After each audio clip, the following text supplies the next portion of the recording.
पहाड़ में तो हिंदी नेपाली भी बहुत चलता है। आज हमारी हिल एरिया, खूबसूरत हिल एरिया, उसको लेकर बहुत हाई लेवल मीटिंग हुआ। पहाड़ का एमपी एमएलए, हमारी जो घटक है, सब लोग मिलके मीटिंग किया। चीफ सेक्रेटरी लीड किया है।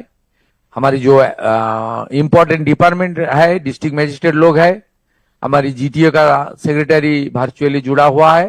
इसमें बहुत सारा काम पहाड़ में जीटीए के अंदर जो काम करना चाहिए, जो म्यूनिसिपैलिटी के अंदर काम करना चाहिए, जो हमारी चुने हुए एमएलए लोग, एमपी लोग का जो काम करना चाहिए एडमिनिस्ट्रेशन का साथ मिलके, वो सब लेकर बहुत विस्तारित रूप से बात हुआ। मैं पहाड़ की बासिंदा को नमन करते हुए ये एश्योर करता हूं, पहाड़ की विकास के लिए भारतीय जनता पार्टी का सरकार वचनबद्ध है। हम लोग काम शुरू कर दूंगा, कुछ शॉर्ट टर्म में काम करूंगा और कुछ लॉन्ग टर्म में पहाड़ के लिए जो जो उम्मीद आपका है हमारी ऊपर, वो उम्मीद पूरा करने का काम पश्चिम बंगाल का सरकार, आपके चुने हुए सरकार करेगा। यही बात। GTA principal secretary Shama Parveen যুক্ত হয়েছিলেন ভার্চুয়ালি। আর এখানে আমাদের দার্জিলিং এবং কালিম্পংয়ের ডিস্ট্রিক্ট ম্যাজিস্ট্রেটরা ছিলেন, ডিজাস্টার ম্যানেজমেন্টের প্রিন্সিপাল সেক্রেটারি, মিউনিসিপ্যাল অ্যাফেয়ার্সের প্রিন্সিপাল সেক্রেটারি, আমাদের হোম সেক্রেটারি ছিলেন, অ্যাডভাইজার টু সিএম ছিলেন এবং পুরো অ্যাডমিনিস্ট্রেশনকে লিড করেছেন চিফ সেক্রেটারি। এর বাইরেও আমরা আমাদের যে honourable MP, 2 term MP Raju Bista ji, তিনি পাবলিক রিপ্রেজেন্টেটিভদের পক্ষে নেতৃত্ব দিয়েছেন এবং নিউলি ইলেক্টেড 3 জন এমএলএ আমাদের ভরত ছেত্রী, সোনাম লামা এবং নমন রায়, তারা এখানে এসেছেন। এবং আমি স্পেশাল ইনভাইটি হিসেবে আমাদের এনডিএ পার্টনার বিমল গুরুং এবং রোশন গুরিকেও ডেকেছিলাম, তারাও এসেছেন। তা আমরা এখানে পাহাড়ের ইন্টারলকেটরি নিয়োগ হয়েছে আমাদের ভারত সরকারের পক্ষ থেকে, সেই বিষয়ে আজকে আমরা বলছি না, আমরা তার সঙ্গেও আলোচনা করব। পাহাড়ের যে বিষয়গুলো রয়েছে মূলত ডেভেলপমেন্ট ওরিয়েন্টেড, সেই বিষয় নিয়ে আমরা একটা শর্ট টার্ম পরিকল্পনা আজকে নিয়েছি। সেই পরিকল্পনার অন্তর্গত আমাদের যে 4টি পুরসভা রয়েছে তার মধ্যে দার্জিলিং এ ইলেক্টেড বডি রয়েছে, বাকি 3টেতে আমাদের প্রশাসক হিসেবে পলিটিক্যাল লোকেরা ছিল, সেখানে আমরা মহকুমা শাসকদের প্রশাসক হিসেবে দায়িত্বভার অর্পণ করেছি। আমরা চাই পাহাড়ের মানুষ তাদের যে নাগরিক পরিষেবা এবং উন্নয়নের যে অধিকার সেটা তারা পাক। আপনারা আশ্চর্য হয়ে যাবেন শুনলে, গত অর্থবর্ষে 25-26-এ পাহাড়ের জন্য, জিটিএর জন্য 180 কোটি টাকা বরাদ্দ দেওয়া হয়েছিল, কিন্তু তারা ইউটিলাইজেশন দেননি। 2026-27-এ 170 কোটি টাকা বরাদ্দ বাজেটারি প্রভিশন রাখা হয়েছিল, কিন্তু অ্যানুয়াল অ্যাকশন প্ল্যান না দেওয়ার জন্য তারা 1 টাকাও নিতে পারেননি। এর ফলে জিটিএর কাছে হোম ছাড়া, পুলিশ ছাড়া যে দায়িত্বগুলো অর্পণ করা আছে সেই কাজগুলো কিন্তু তারা কোনোটাই করতে পারেননি বা করার ইচ্ছা তাদের নেই। আমরা দ্রুততার সঙ্গে GTA principal secretary Shama Parveen মহোদয়াকে আমরা বলেছি যে স্থানীয় সাংসদ বিধায়কদের সঙ্গে পরামর্শ করে এবং যেগুলো প্রয়োজন রয়েছে স্কিমগুলো দ্রুততার সঙ্গে পাঠানোর জন্য। আমরা মিউনিসিপ্যাল অ্যাফেয়ার্সের সেক্রেটারিকে বলেছি যে মিউনিসিপ্যালিটিগুলোতে আমাদের যে বেসিক মিনিমাম এমিনিটিস, অর্থাৎ drinking water, road, health system, education এবং স্ট্রিট লাইট থেকে শুরু করে, পার্কিং থেকে শুরু করে, বাস স্ট্যান্ড থেকে শুরু করে আমাদের অন্যান্য যা রয়েছে, টুরিস্ট স্পটেস, টুরিস্ট এমিনিটিস, এই বিষয়গুলো পুলিশ এবং অন্যান্য ডিপার্টমেন্টের সঙ্গে কোঅর্ডিনেশন করে ইমিডিয়েট করতে। আমাদের উত্তরবঙ্গে প্রায় 25টা মতো বড় চা বাগান দীর্ঘদিন ধরে বন্ধ আছে। এর ফলে হাজার হাজার চা শ্রমিক বেকার হয়ে আছে। আমাদের মাননীয় প্রধানমন্ত্রী 2021-এর বাজেটে চা শ্রমিকদের জন্য স্পেশাল প্যাকেজ দিয়েছিলেন 1000 কোটি টাকার। সেই প্যাকেজ অনুযায়ী রাজ্য সরকারের কিছু ভূমিকা ছিল, কমিটি বানাতে হতো, তারা সেটা বানাননি। এর ফলে আমাদের উত্তরবঙ্গ চা বাগান এলাকা বঞ্চিত হয়েছে। ইতিমধ্যে আসাম সরকার এই কর্মসূচির সুযোগ নিয়ে তারা 370 কোটি টাকার কাজ করেছেন। কিন্তু আমাদের গত সরকার চা বাগানের শ্রমিকদের প্রতি উদাসীন ছিলেন, যেহেতু তারা তাদের ভোট দিতেন না, তাই তারা এই সুযোগটা নেননি। আমরা টি বোর্ডের deputy chairman is mister Murugan সাহেবকে এখানে ডেকেছিলাম, তিনিও এখানে আছেন। তাকে অবিলম্বে আসামে ভিজিট করে এখানেও চা শ্রমিকদের যে কর্মসূচি মাননীয় প্রধানমন্ত্রী নরেন্দ্র মোদীজির ড্রিম প্রজেক্ট, এটা কার্যকর করার জন্য বলেছি। এবং পাহাড়েও যে 10 থেকে 12টি চা বাগান বন্ধ আছে, সেখানেও 10,000-এর বেশি শ্রমিক কষ্টে আছেন, তাদেরকেও এই প্যাকেজের আওতায় আনতে পারি। ভারত সরকার আমাদের অ্যাপ্রক্স, আমাদের মাননীয় মন্ত্রী পীযূষ গোয়েলজি বলেছেন যে 300 কোটি টাকা পর্যন্ত তারা এই অর্থবর্ষে, আমরা যদি প্রপার গাইডলাইন ফলো করি, দিতে পারেন। আমরা চাই এই 300 কোটি টাকা দিয়ে আমাদের হিল থেকে তরাই পর্যন্ত চা শ্রমিকদের কল্যাণ করার জন্য। আমাদের গতবারে যে ডিজাস্টার হয়েছিল তাতে 100টা মতো বাড়ি আমাদের ভেসে গেছিল, বা তারা শেল্টারলেস হয়ে গিয়ে এখনো তারা কমিউনিটি হলে রয়েছে। সেই বাড়িগুলোর জন্য জায়গা ইতিমধ্যে জেলা প্রশাসন বরাদ্দ করেছেন, কিন্তু বিগত সরকার অর্থ দেননি। 10টা বাড়ি মাননীয় সাংসদ রাজু বিস্তার উদ্যোগে কিছু সিএসআর কর্মসূচি থেকে তাই তিনি করতে পেরেছেন, তার ব্যক্তিগত উদ্যোগে।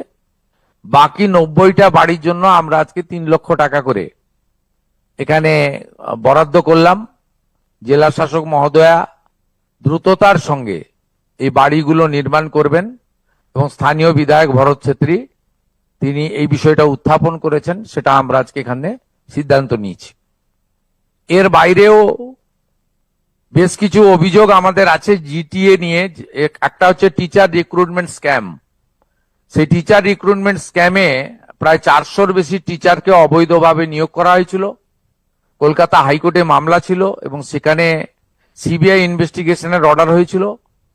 তদানীন্তন রাজ্য সরকার সুপ্রিম কোর্টে গিয়ে এই মামলায় স্থগিতাদেশ দিয়ে রেখেছেন।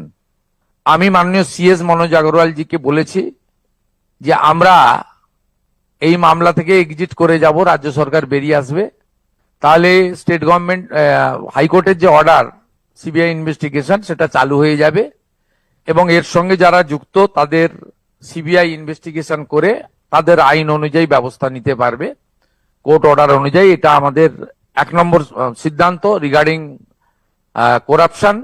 সেকেন্ড হচ্ছে, এখানে গোর্খা জনমুক্তি মোর্চার পক্ষ থেকে আমাদের অমৃত প্রকল্পে প্রায় 1200 কোটি টাকার ওখানে জল কানেকশন নিয়ে একটা অভিযোগ দিয়েছেন, আর জিটিএর জেনারেল কিছু দুর্নীতি নিয়ে অভিযোগ দিয়েছেন। একটা সিএস এর মাধ্যমে হোম সেক্রেটারিকে আমরা বলেছি একটি স্পেশাল ইনকোয়ারি টিম পাঠাতে, 7 দিনের মধ্যে রিপোর্ট আমার টেবিলে আসবে। আরেকটা সিএস এর মাধ্যমে আমি মিউনিসিপ্যাল অ্যাফেয়ার্স এর সেক্রেটারিকে ডাইরেকশন দিয়েছি, তিনিও 7 দিনের মধ্যে অমৃত প্রকল্পে যে দুর্নীতি হয়েছে সেটা জানাবেন। আপাতত যে এজেন্সি কাজ করেছে তাকে যতক্ষণ না ইনভেস্টিগেশন কমপ্লিট হয় ব্ল্যাক লিস্টেড করার জন্য আমরা আজকে এমইডি সেক্রেটারিকে আমরা ডাইরেক্ট করলাম, এবং তিনি পিএইচই কেও জানিয়ে দেবেন, যাতে যতক্ষণ না ইনভেস্টিগেশন কমপ্লিট হচ্ছে এই এজেন্সি ব্ল্যাক লিস্টেড থাকবে। এর সাথে সাথে আসন্ন বর্ষার মরশুমে প্রি মনসুনের যে কাজগুলো গুরুত্ব দিয়ে করা যায় তার কথা বলা হয়েছে, এবং কালিম্পংয়ে একটি মেডিকেল কলেজের জন্য ডিএম ম্যাডাম জায়গা ইয়ারমার্ক করবেন, বিধায়ক সাংসদের পরামর্শ নিয়ে একটি ডিপিআর মানিয়ে দ্রুত পাঠালে ভারত সরকারের যে কর্মসূচি রয়েছে কস্ট রেশিও সিস্টেমে, সেই সিস্টেমে আমাদের যে 4টি জেলাতে এখনো মেডিকেল কলেজ হয়নি, তার মধ্যে কালিম্পংয়েও আমরা একটি মেডিকেল কলেজ করতে চলেছি। আমি 3 জন বিধায়ককে পরামর্শ দিয়েছি, অবিলম্বে এডুকেশনাল ইনস্টিটিউশন, ট্যুরিস্ট শেল্টার এবং আমাদের হসপিটালগুলো আপনারা ভিজিট করুন। যেখানে যেখানে যেগুলো দরকার, বিশেষ করে হেলথ সেক্টরে ডক্টরস থেকে শুরু করে সিনিয়র নার্স, জুনিয়র নার্স থেকে শুরু করে হেলথ মডার্ন ইকুইপমেন্টস যেগুলো আমরা এক্ষুনি দিয়ে দিতে পারি উইদিন ফর্টনাইট, তার জন্য তালিকা তৈরি করে তারা থ্রু ডিস্ট্রিক্ট ম্যাজিস্ট্রেট হেলথ ডিপার্টমেন্টে পাঠাবেন, সেটাও আমরা করব। ফাইনালি আর কথা না বাড়িয়ে, অনেক ডিসকাশন হয়েছে, আমরা পাহাড়ে গিয়েই বলবো। আমি এখানে আগামী 2 তারিখে টি বোর্ডের ডেপুটি চেয়ারম্যান পাহাড় ভিজিট করবেন। আগামী 7 তারিখে মিউনিসিপ্যাল অ্যাফেয়ার্সের সেক্রেটারি, তিনি প্রিন্সিপাল সেক্রেটারি, তিনি পাহাড় ভিজিট করবেন।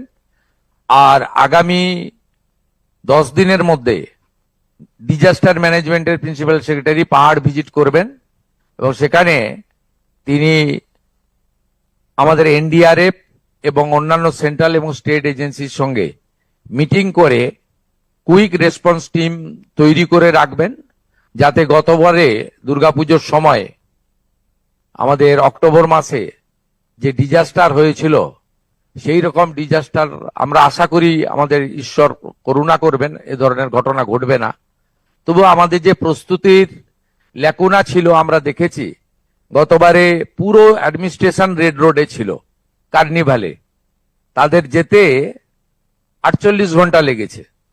ঠিক আছে, তখনকার মুখ্যমন্ত্রী কার্নিভালে তিনি পার্টিসিপেট করবেন ঠিক করেছিলেন, কিন্তু সবসময় পলিটিক্যাল লোকদেরকে যে সঙ্গে সঙ্গে যেতে হবে এমন কোনো কথা নেই।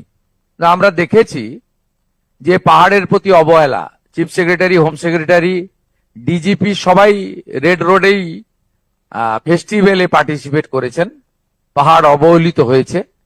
48 ঘন্টা পরে স্টেট গভর্নমেন্টের অ্যাডমিনিস্ট্রেশন, মানে সিনিয়র অ্যাডমিনিস্ট্রেটর যারা, তারা পাহাড়ে পৌঁছেছেন। তাই এই ধরনের ঘটনা যাতে পাহাড়ের সঙ্গে না হয়, এটা দেখা আমাদের কর্তব্য। সেই জন্য ডিজাস্টার ম্যানেজমেন্ট সেক্রেটারি এখনই যাবেন এবং প্রিপারেশন নেবেন। এটাই ছিল আমাদের আজকের निर्जास वक्तव्य। मैं थोड़ा हिंदी में बोलना चाहता हूं। पहाड़ में तो हिंदी नेपाली भी बहुत चलता है। आज हमारी हिल एरिया, खूबसूरत हिल एरिया, उसको लेकर बहुत हाई लेवल मीटिंग हुआ। पहाड़ का एमपी एमएलए, हमारी जो घटक है, सब लोग मिलके मीटिंग किया, चीफ सेक्रेटरी लीड किया है। हमारी जो इम्पोर्टेंट डिपार्टमेंट है, डिस्ट्रिक्ट मजिस्ट्रेट लोग है, हमारी जीटीए का सेक्रेटरी वर्चुअली जुड़ा हुआ है। इसमें बहुत सारा काम पहाड़ में जीटीए के अंदर जो काम करना चाहिए, जो म्यूनिसिपैलिटी के अंदर काम करना चाहिए, जो हमारी चुने हुए एमएलए लोग, एमपी लोग का जो काम करना चाहिए एडमिनिस्ट्रेशन का साथ मिलके, वो सब लेकर बहुत विस्तारित रूप से बात हुआ। मैं पहाड़ की बासिंदा को नमन करते हुए ये एश्योर करता हूं, पहाड़ की विकास के लिए भारतीय जनता पार्टी का सरकार वचनबद्ध है। हम लोग काम शुरू कर दूंगा, कुछ शॉर्ट टर्म में काम करूंगा और कुछ लॉन्ग टर्म में पहाड़ के लिए जो जो उम्मीद आपका है हमारी ऊपर, वो उम्मीद पूरा करने का काम पश्चिम बंगाल का सरकार, आपके चुने हुए सरकार करेगा। यही बात था।